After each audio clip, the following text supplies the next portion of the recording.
Hello, welcome to Sit and See. I'm Dr. Jared Jones. Research specialties, ancient systems of meditation, cognitive science of meditation, Buddhist philosophy, and the philosophy of science. I've been training as a Buddhist for about 21 years and also training in Taoism the last six, overlapping with my Buddhist training. So, in addition to being an academic, I'm also a practitioner. And the idea with Sit and See is that I get online almost every day to answer some questions about meditation and to do some practices of the kind that I think are the most beneficial to lay people living in the real world. As I've mentioned many, many times in the past, I think there are lots and lots of things that work well in retreat that are much more difficult to make work in real life because you stir your mind up in between each session. In retreat, if you're not stirring your mind up, there's lots of things you can do, but in real life, you have to use techniques that for quite some time allow you to overcome the massive distractions that you have while living in the real world. So that's the point of this class and this series. And if you'd like to get a little bit more detail, for those of you who are new on the techniques that I teach, I call them the five foundations. The five foundations are a relatively secular approach to meditation. You don't have to believe anything in particular to do five foundations practice. But what it involves is five skills, basically, or four skills spread over five different areas that will allow you to take your meditative training into further and further, deeper and deeper, wider and wider application. And in this way, hopefully, you can make real progress in meditation while living in the real world. So, welcome to Sit and See. Looks like we have a couple people here already, probably the regulars. And I figured we would do today a little bit differently because I'm a little bit beat up today. And we might make the question portion a little bit shorter, jump into our practice, and make it a little bit shorter day today. So I'll wait a few minutes for people to join. But if there are questions in the meantime, pop them into the chat.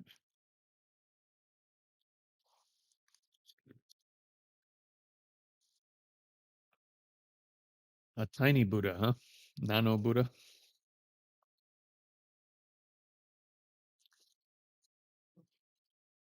Luck 108's definitely going to delete that comment for sure.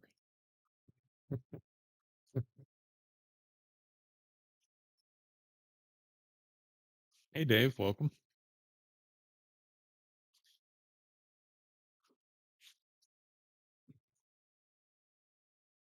So there's a type of practice that I don't generally teach that I thought we might do today. So I'll describe it a little bit.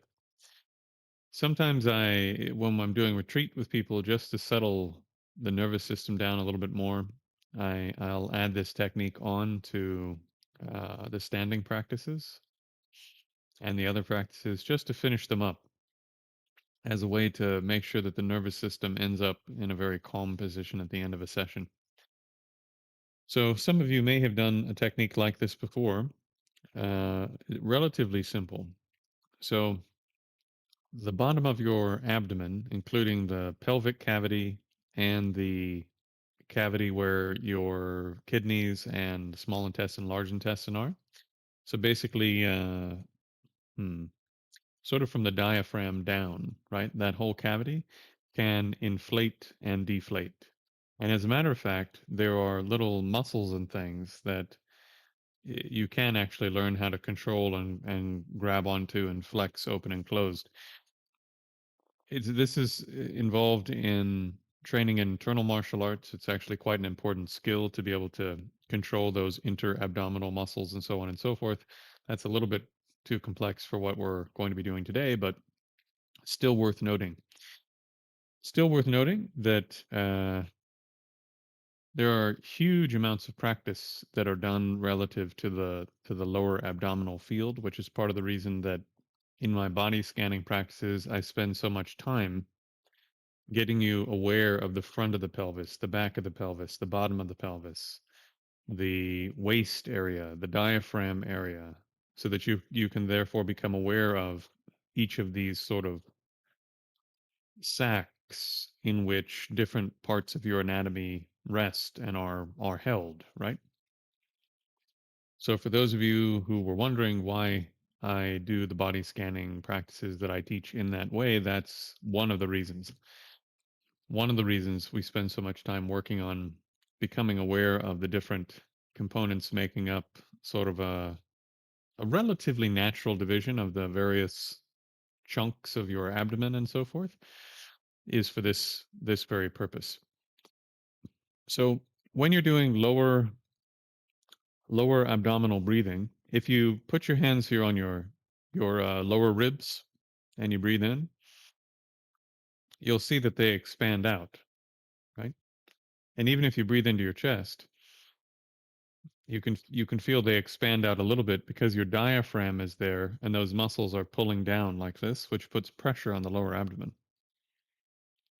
So if you what people do that's I think an error quite often is when you're breathing into the lower abdomen on purpose, a lot of people go like this with their belly and they go and they expand their belly forward like a big pot belly and then they breathe out. And what happens over time, and not over a lot of time, but like over a relatively short period of time, is you end up with a big distended belly, they call it, a big sort of round belly, which you see with martial arts people sometimes that do a lot of breathing practices. You see that they end up with sort of a round mm, belly from doing their breathing practices from the arts. Sometimes in Japan, sometimes in China, sometimes both. But then you'll also see that there are a fair number of people that are doing huge amounts of breathing practices that have basically a flat abdomen, right? So I think the better of the two approaches, and not just for aesthetic reasons, but for just because you don't need to do it that way, uh, is when you breathe and inflate the lower abdomen or create the sensation that the lower abdomen is inflating because you're pressing down on it with the diaphragm, is that you don't breathe in like this and extend the belly out, you know? You breathe in and mostly aim it backwards like this so that you feel like the spine is getting a massage instead of pressing the belly out towards the front. I think this is a much better approach. You will still end up breathing into the front of the abdomen, but it's better to aim your breath a little bit more towards the back and not think about expanding the front. But if you're going to expand something, expand towards the back, towards the tailbone, the kidney area, the gap between the hips and the lower ribs, that direction. Okay. That being said, you don't have to expand everything a lot. You're breathing in. This is another important thing about breath practices of this kind. Generally speaking, uh, let's say that this is representing your lower abdomen, okay? And this full cup represents the amount of air you would normally breathe in. So what people do that's a mistake in breath practice quite often is because they're thinking, "Oh, I need to breathe deeply." What they imagine that means is I need to keep filling this cup basically until it's overflowing, until I'm feeling pain because I'm breathing in so much everywhere that I'm like really trying to fill everything up, which again is not what you're being asked to do. If you would normally breathe, let's say half your capacity, maybe you're breathing to 90 or 95%, but you're not trying to breathe so much that you're stretching everything out massively and so on and so forth.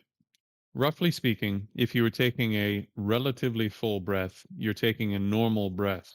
You're not taking an abnormally large breath where you're making, where you're expanding everything massively.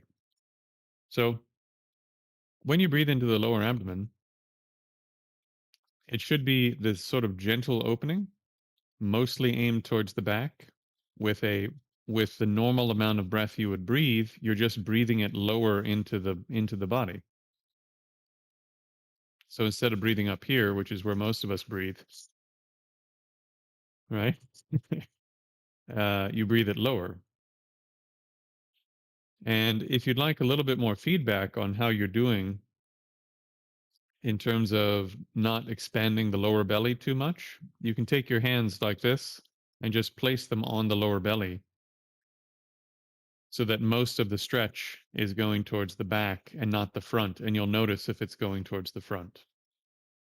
Because once again, I don't think it's actually a good thing to be stretching the front of your belly over and over and over again. Maybe it's okay for certain practices for short periods of time, but if you're going to do a lot of this kind of practice, you shouldn't be extending your belly over and over again like that. Okay. So, having said all of that, um, some of you might wonder from the types of practices that I teach. When I do pranayama practice, we do it here. You could do breath practice where you do it down here in the belly, and that might make your mind more calm under some conditions. But because we're trying to create great force in being able to pull our mind's attention all into one place, right? Choosing a small area closer to where we think our mind lives normally, because normally doesn't it feel like your mind's in here somewhere? For most people it does. Some cultures, if you're raised in certain cultures, it feels like it's here, but most modern people feel that their mind is in their head. So choosing an object, because this was a question on the forum earlier, how important is the object you're using? It's quite important. For foundation one, you have the breath practice here on a small patch of skin because you're trying to grab all the attention and pull it in and get it into a small place, right? So doing this is training the skill of being able to pull the bandwidth of your awareness into a small area, which is a skill that you need if you want to do all sorts of different kinds of practices in meditation. So, in addition to training you in concentration, in general, not losing your focus on what you intended to do, I'm also training you to grab your attention and pull it into a smaller location, a smaller space, right? Also, we're training with this first technique, Foundation One, how to pull it in really quickly, really fast. Bang. As soon as you ask it to come, it comes, and it comes with all the intensity, all the force, all the bandwidth comes and rests on the patch of skin near the nostril right away. So if you're doing meditation on the lower belly,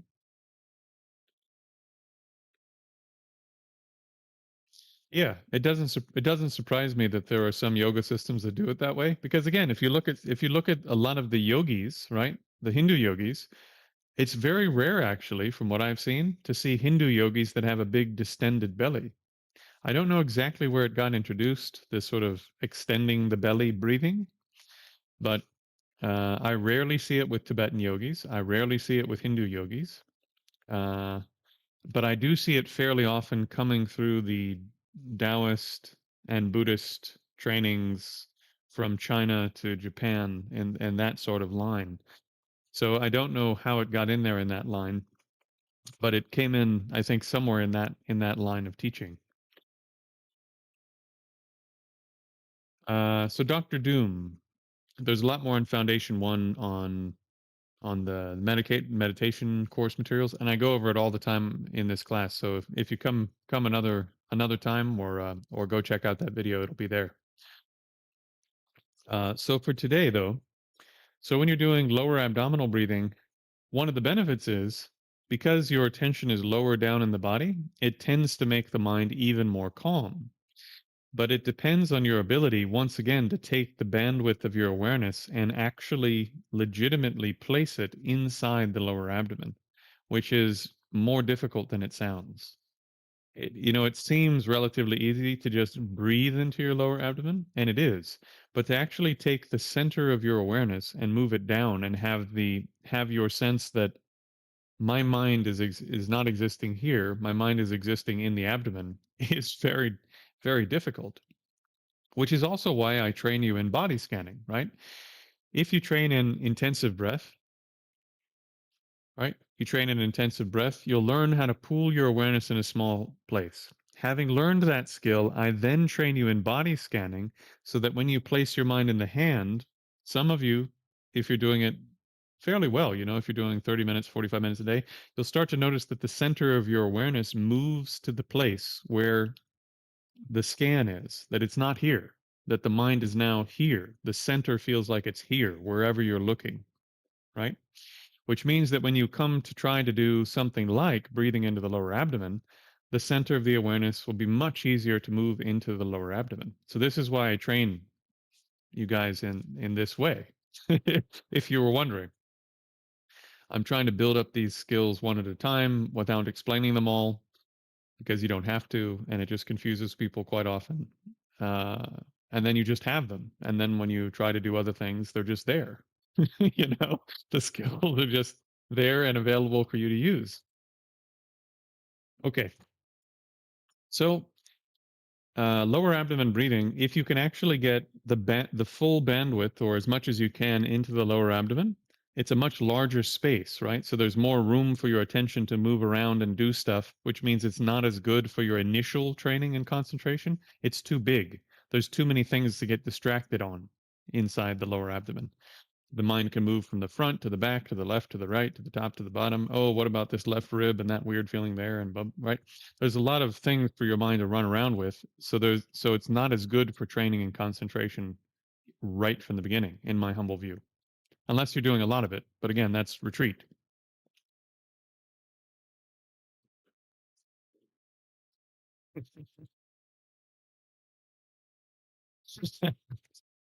You always have interesting dreams, Luck. You always have very interesting dreams.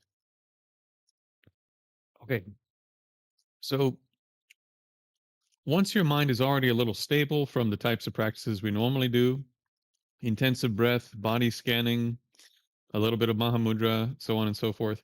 Now, when you try to move the attention into the lower abdomen and you try to breathe into the lower abdomen, there's some chance that your mind won't get too dull.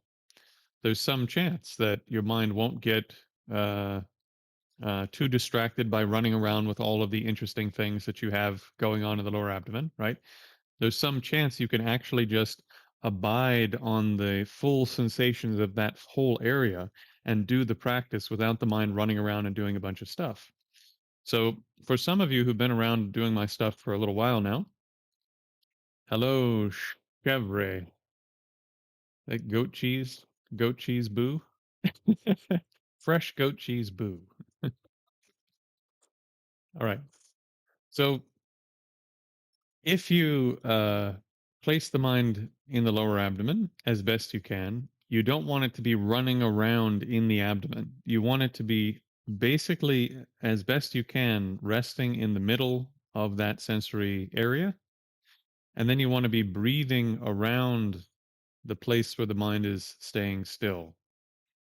And you want to do that while not extending the front of the belly like this and giving yourself a big pot belly, because then people will send me angry emails saying that they look pregnant.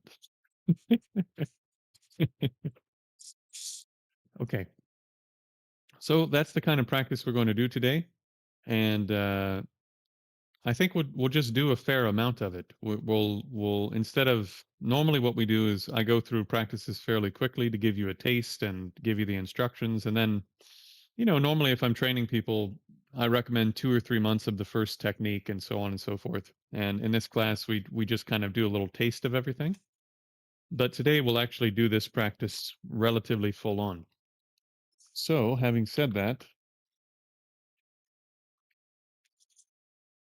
I'm actually going to go to my cushion because it's quite difficult to do this practice if you're not in a good position, actually.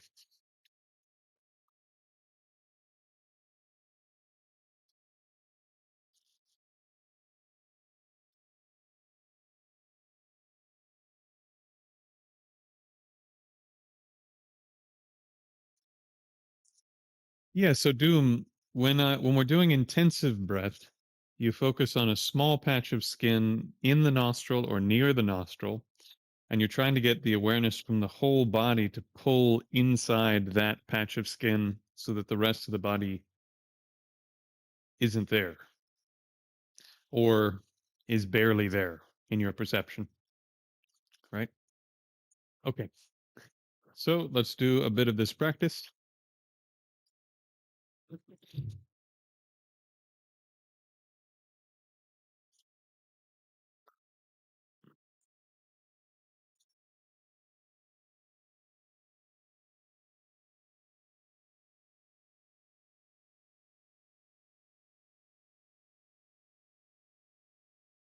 All right. So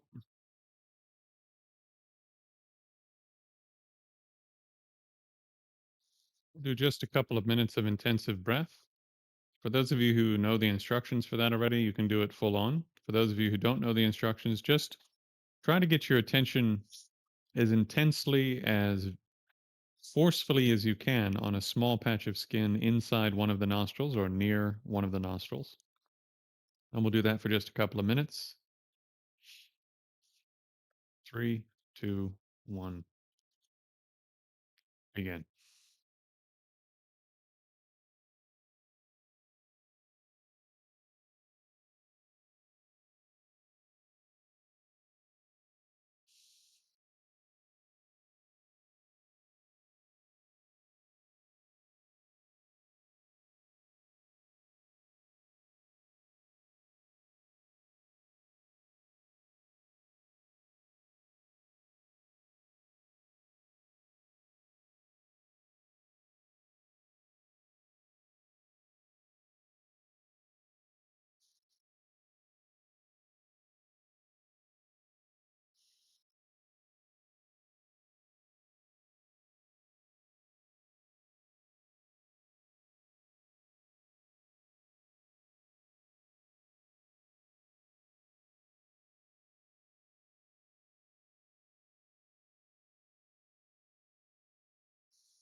Okay, start at the top of the head.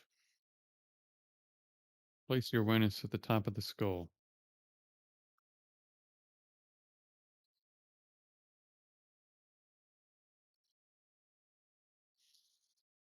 And then, as if you're creating rings around the body, just start not just putting the awareness inside, but releasing everything on your way down. So, for example, in a ring around the next part of the head, right? The forehead, side of the skull, back of the skull, the other side of your skull. Just release any extra tension that doesn't need to be there, and then move down to the next ring. And carry on like this until you reach the bottom of your spine, your tailbone.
Okay, now start from your feet and work your way back once again to the hips and the tailbone.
I'll bring the mind to the entire cavity that fills up the pelvis and everything below the diaphragm. So that's going to be the waist area and the pelvic area. And you want to breathe mainly inflating the back side of that whole thing rather than the front side. And do your best to just keep your mind, not too much force, but a little bit of force. Keep your mind pooled, collected in that part of the body as best you can while you do this. And we'll do this for a fair amount of time, maybe 15, 20 minutes.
Okay.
Hmm.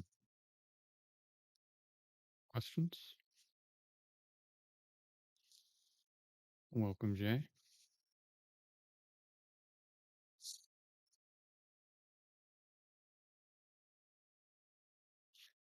Yeah, you can always go back and watch.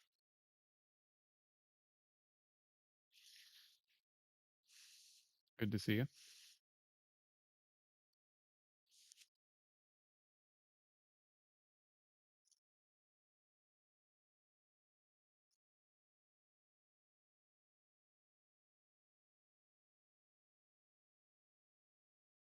Questions, thoughts, concerns?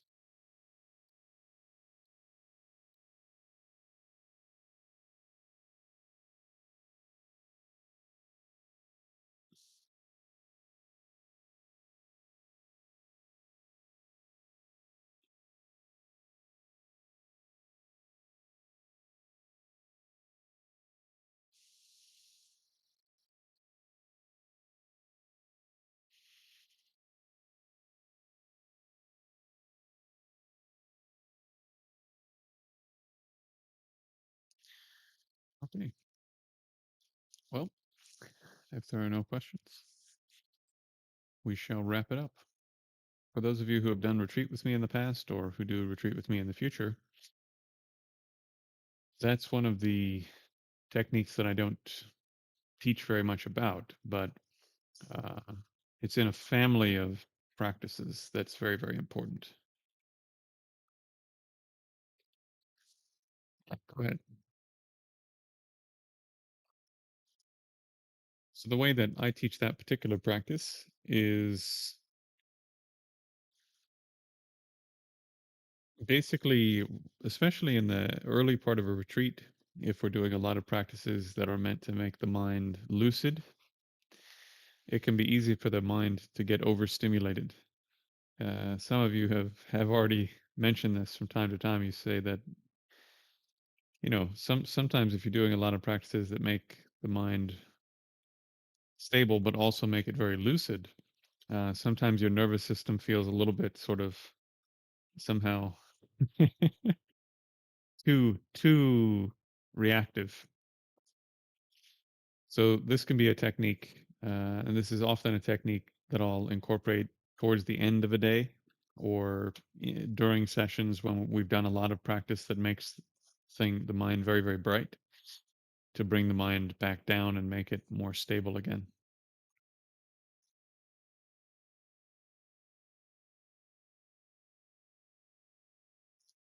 Yeah, Jay.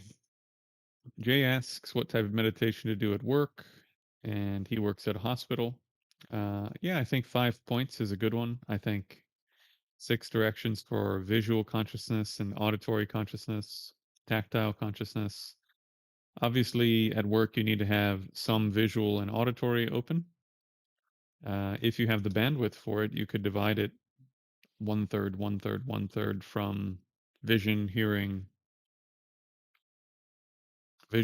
tactile, if you can. That can be very beneficial. If that's too much, then do vision, hearing.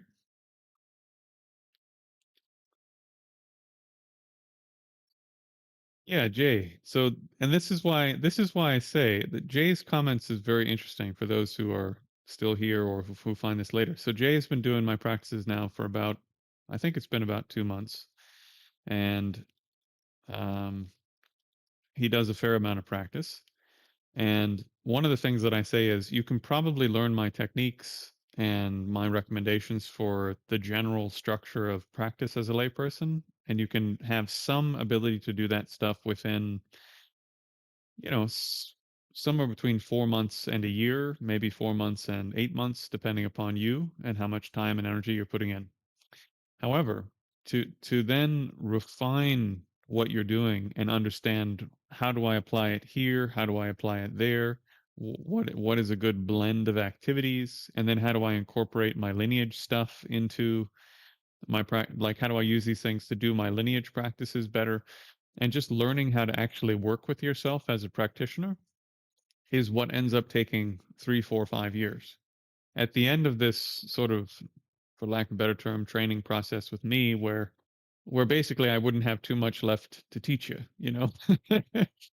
uh, you would have a toolkit for working with yourself, and you would know most of the time, oh, my mind is like this, I can do this. My mind's like that, I can do that. My body's doing this, I can do these 2 or 3 things to make the body better for what I'm trying to do, so that the quality of what you're doing becomes better over time. And you hopefully come to understand, what do you do with all this information you get in your lineage? Do you just read it and understand it and agree with it? Is that all you do? Try to faithfully believe in it? I think there's more to do than that. Uh, so that's what ends up taking more time.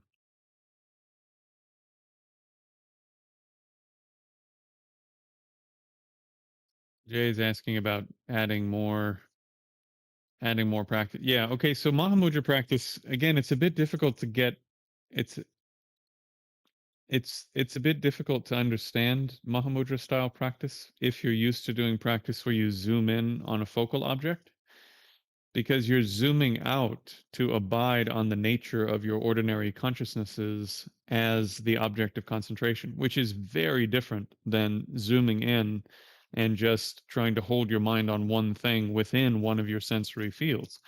All of the objects that you focus on, of course, generally speaking, are going to be within one of your sensory fields, right? So it's very unusual as a practitioner, even if you've done body scanning and things where you're going, okay, I'm looking at this part now and this part now and so on, is very different than just zooming out and taking in the entire physical body as the object of meditation without trying to make the mind do anything besides maintain its awareness in maintain the fullness of its awareness stretched out inside the body as much as possible, right? Very, very different. So likewise, when you're doing Mahamudra style practice, which I call Foundation 4 in the techniques that I teach, when you're doing that style of practice, which is very difficult to do, admittedly, that's why there's other things in between. Uh, One of the relatively unique elements of that kind of practice is that it's not a distraction for you to open the visual gate, the auditory gate, and the tactile gate, and for the mind to be abiding on all three at the same time. The mind can very happily abide on all three or all five, actually. It can abide on all five of your external senses simultaneously. Then the question is, okay, if I can't do that, how many do I divide it up between and which ones do I choose? You know, which is why I say at work, maybe it's good to do visual and hearing on a lot of circumstances, sometimes visual and tactile, sometimes visual, tactile, and hearing. It depends on what you're doing. If you can't open all five, then you have to start playing around with yourself a bit to see, okay, what is it actually that's beneficial to do? You know what I mean? And yes, it's of course you're going to end up with the mind zooming out because the mind is starting to take in, instead of individual objects, it's starting to take in the entire field as the object, and that is not sort of something that's, even though it's aware of the individual objects in the field, it's not experiencing them in the ordinary way. And if the concentration gets really strong, then the objects are there, but there are no objects there. Nothing disappears, but none of the objects are there, which is a really, really different way to experience your visual field, your auditory field. I know that sounds strange, but your the objects in your sensory fields, even according to cognitive science, they have an element of conceptual construction to them. So you see, roughly speaking, colors and shapes, although that's a little bit too coarse if you ask my school of Buddhist practice. That's a little bit too coarse, but it works to talk about it this way. Roughly speaking, you see colors and shapes. Your mind then, using concepts and language, divides up what you're seeing and says, this is a cup, and it's a cup with a skull on it. And the color is orange, and the skull is black, and the opening is round, and the handle is sort of half of a circle, and blah, blah, blah, blah, blah, blah, blah, blah, blah. If you pull concepts back, none of that is there. All of this remains as it is. It's still appearing, but there's no cup there. There's no roundness there. There's no orange there. There's no skull there. And that is an extremely different way to experience your visual field than the other way. So, anyways, if you have that ability to fine tune that in your work environment, of course, it's going to be also different, right? If you increase the concentration too much and you can't understand what people are saying, that's a problem. Okay. Okay. If I'm only doing 6 directions with the eye, should I feel more focal energy in the eyes?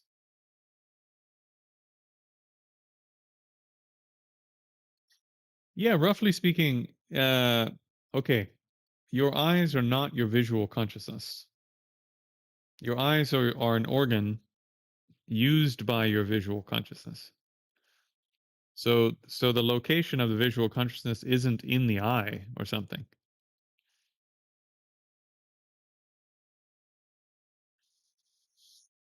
I know this is a little bit strange, but on the one hand, yes, you're taking your awareness and dividing it 50-50 between hearing and vision, for example, or whatever blend seems right for what you're doing.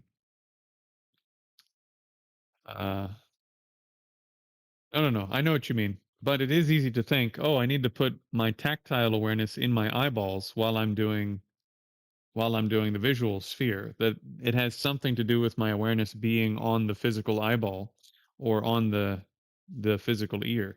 Again, I'm not saying that you're doing that, but it is very easy to think that, especially with things like smell and taste. We tend, at least I did in the beginning when I was doing smell, it was very tempting for my mind to become aware of and involved with the physical sensations of breathing through the nostril, even though that's not smells, that's tactile sensation. So it is an important point.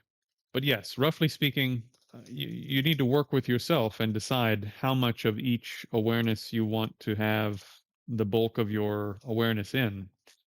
And broadly speaking, the intent overall is that you're bringing more concentration ability and a more stable mind into more and more and more of what you're doing. Because under certain circumstances, maybe it's really advantageous when you're seeing certain things that are really disturbing to be able to generate a quality of awareness where your mind isn't disturbed by what you're seeing. Or if where the mind is really attracted, to generate a state of awareness where the mind isn't attracted. You know, to be able to work with yourself based upon what's actually happening is important. You know, I don't know if that helps. Hopefully that answers the question. Oh,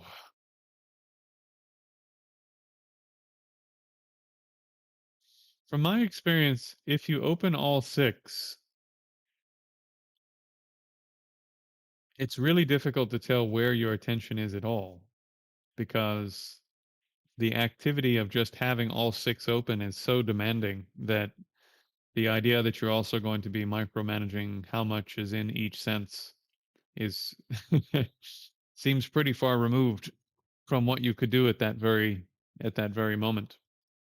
I suppose if you had spent several weeks in retreat refining all of that, and you were seated on a cushion and there was nothing else going on, maybe you could.